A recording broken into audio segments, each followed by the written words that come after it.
প্রত্যেকটা স্টেপ মেনে এইভাবে করে দেখতে পারো একবার এই রেসিপিটা। প্রথমে আমি এখানে নিয়েছি মাংসের মধ্যে হলুদ, লবণ, জিরের গুঁড়ো, ধনের গুঁড়ো, গোলমরিচের গুঁড়ো আর সর্ষের তেল আর বেশ কিছুটা টক দই। আমি এখানে 200 গ্রামের মতো টক দই দিয়েছি। দইটা একটু বেশি দিতে হবে। দিয়ে আমি ভালো করে পুরো মাংসটাকে মেখে নেব। মাংসটাকে কিন্তু বেশ কিছু সময় ধরে ভালো করে মাখাতে হবে, কারণ মাংসটা মাখানোর উপর মাংসটা ম্যারিনেট করা নির্ভর করবে। আর মাংসটা মাখিয়ে ঘন্টাখানিক এটা রেস্টে রেখে দিতে হবে। আমার মাংসটা ভালো করে মাখানো হয়ে গেছে। এবার আমি একটা ঢাকা দিয়ে এটা রেখে দিলাম। এবারে আমি এদিকে কড়াইয়ে খুব সামান্য তেল নিয়ে খুব কচি কচি দেখে পালং শাক ডাঁটিগুলো বাদ দিয়ে পালং শাকটাকে একটু কড়াইয়ে নেড়ে নেব। দেখে কড়াই থেকে পালং শাক থেকে বেশ জল বেরিয়ে আসছে।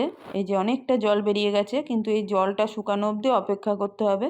এবার পালং শাকগুলো আমি তুলে একটা পাত্রে ঠান্ডা করতে রেখে দিলাম। এবার আমি কড়াইয়ে আবার কিছুটা তেল দিয়ে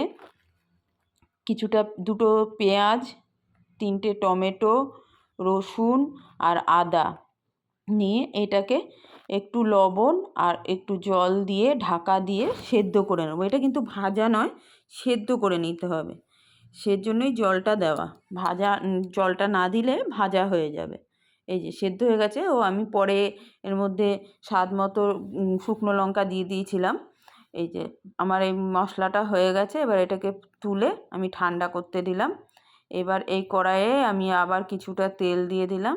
দিয়ে ওই তেলের মধ্যে দিয়ে দিলাম গরম মশলা, লবঙ্গ, দারচিনি, এলাচ দিয়ে পেঁয়াজ কেটে রেখেছিলাম 4টের মতো। ওই পেঁয়াজটাকে আমি এর মধ্যে দিয়ে, পেঁয়াজটাকে একটু কুচি কুচি করেই কেটেছি। আর পেঁয়াজটাকে খুব সুন্দর করে একটু ব্রাউন করেই ভাজতে হবে।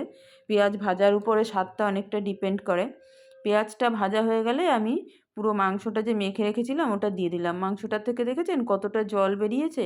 এই রান্নাটায় কোনো জলই লাগবে না। এই যে রান্না করতে গিয়ে যে জল বেরোবে তাতেই পুরো রান্নাটা হবে।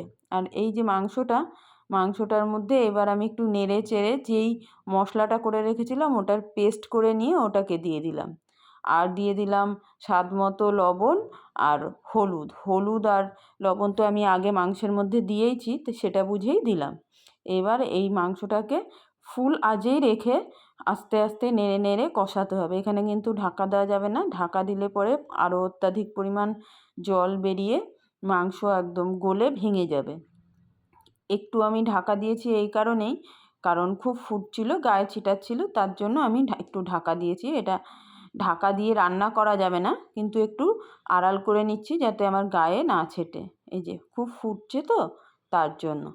এইবারে এই যে এরমভাবে অনেকটা জল বেরিয়ে গেছে, নাড়তে নাড়তে এইভাবেই রান্না করতে থাকতে হবে। যেই রঙটা একটু চেঞ্জ হয়ে এসছে, তেল বেরোতে লেগেছে, ওই অবস্থায় পেস্টটা করে রেখেছিলাম পালং শাকটা, সেই পালং শাকটা দিয়ে দিলাম। পালং শাকটা দিয়ে আবার ধীরে ধীরে নাড়তে থাকতে হবে। এই নাড়তে থাকলে ফুটছে, যেহেতু ফুল হিটে রয়েছে, ফোড়টাটা গায়ে লাগছে বলে আমি সামনে একটু আড়াল দিয়ে রেখেছি, কিন্তু আমি কিন্তু পুরো রান্নাটাই ঢাকা ছাড়াই করেছি।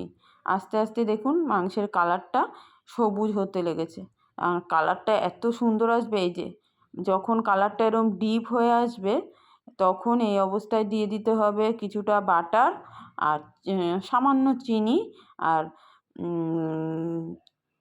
কাসুরি মেথি হাতে একটুখানি ডলে নিয়ে দিয়ে দিতে হবে। দিয়ে আবার এটাকে রান্না করে নিতে হবে। এখানে কিন্তু আমি কোনো রকম জল দিইনি, মশলার মধ্যে যেটুকু জল দেওয়া সেটাই। এই যে মাংসর থেকে তেল ছাড়তে লেগেছে, আমার রান্না প্রায় কমপ্লিট হয়ে এসছে। এবার সিম আঁচ করে রান্না করে নেব। এবার আর ফুল হিটে দেওয়া যাবে না, এবার সিমে করে কিছুটা রান্না করে নেব। এই যে তৈরি হয়ে গেছে আমার পালং চিকেন। খুব টেস্টি হয়, একবার করে দেখতে পারেন।